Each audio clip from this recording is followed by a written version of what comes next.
جو خود کو بادشاہ سمجھ بیٹھے تھے انہیں یہ خبر نہ تھی کہ وقت کے ساتھ بھی بدلتے ہیں اور تاج جس نے ہمت کو ہنر بنایا ہو، جو دباؤ میں بھی مسکرانا جانتا ہو، اصل طاقت وہی ہوتا ہے جو خاموشی سے دنیا کو جواب دے۔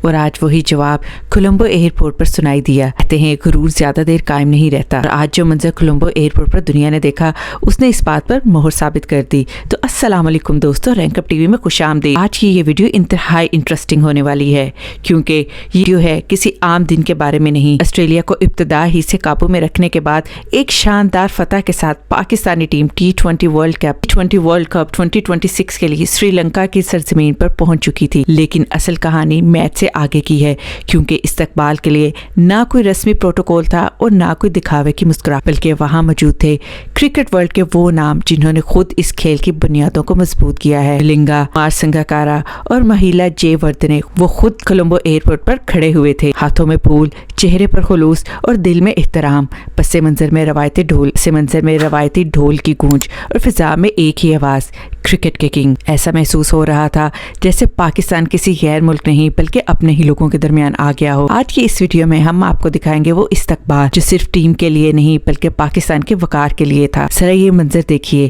ملنگا جن کی یارکر سے دنیا کے خطرناک بلے باز بھی گھبرا جاتے تھے، آج وہی ملنگا شاہین شاہ افریدی سے ہاتھ ملا رہے ہیں اور آنکھوں میں ایک خاموش تعریف ہے۔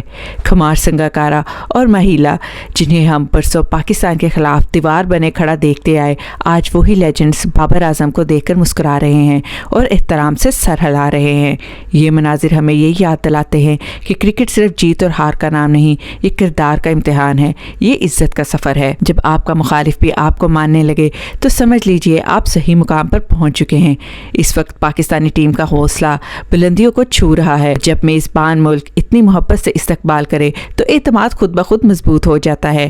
سری لنکا ہمیشہ سے اپنی مہمان نوازی کے لیے جانا جاتا ہے اور کولمبو ایئرپورٹ پر یہ روایت ایک بار پھر زندہ نظر آئی۔ ڈھول کی تھاپ، پھولوں کی بارش اور ہر طرف گونجتے نعرے بابر اعظم، شاہین شاہ افریدی اور شہزاد خان کے لیے فینس کا جوش دید نہیں تھا۔ آسٹریلیا کے خلاف 111 رنز کی فیصلہ کن فتح نے یہ ثابت کر دیا کہ شاہین شاہ افریدی اب صرف ایک خطرناک فاسٹ بولر نہیں بلکہ ایک مکمل لیڈر بن چکے ہیں۔ کھلاڑی پر اعتماد ہیں، چہرے مطمئن ہیں اور ماحول سازگار۔ اور کیوں نہ ہو، سری لنکا کی پچیز ہمیشہ پاکستان کے لیے دوستانہ رہی ہیں۔ یہ صرف ایک لینڈنگ نہیں تھی بلکہ یہ ایک پیغام تھا۔ دنیا کو بتا دیا گیا ہے کہ پاکستان اس ورلڈ کپ میں صرف شرکت کے لیے نہیں آیا بلکہ سپنرز ردم میں ہیں۔ بابر اعظم کا بلہ اور ہلہ بول رہا ہے۔ سلمان علی آغا کی قیادت ٹیم کو ایک نیا ویژن دے رہی ہے۔ سری لنکن پچز سپن کو مدد دیتی ہیں اور ہم پہلے ہی دیکھ چکے ہیں کہ جرار، شاداب اور نواز بڑے سے بڑے ناموں کو کس طرح سے بے اثر بنا سکتے ہیں۔ تو دوستو یاد رکھیے، جس ٹیم کا استقبال لیجنڈز کریں، جسے عزت مخالف سرزمین پر ملے اور جس کے کھلاڑی اعتماد کے ساتھ میدان میں اترے، وہ ٹیم صرف کھیلنے نہیں آتی، وہ تاریخ لکھنے آتی ہے۔ یہ صرف آغاز ہے، کہانی تو ابھی باقی ہے، کیونکہ جب پاکستان فارم میں ہو تو پھر دنیا کو خبردار رہنا پڑتا ہے۔ تو دوستو کیسی لگی آپ کو آج کی ویڈیو پسند آئے تو لائک، شیئر اور سبسکرائب کرنا بالکل مت بھولیے گا۔ ملتے ہیں اگلی ویڈیو میں، تب تک کے لیے اللہ حافظ۔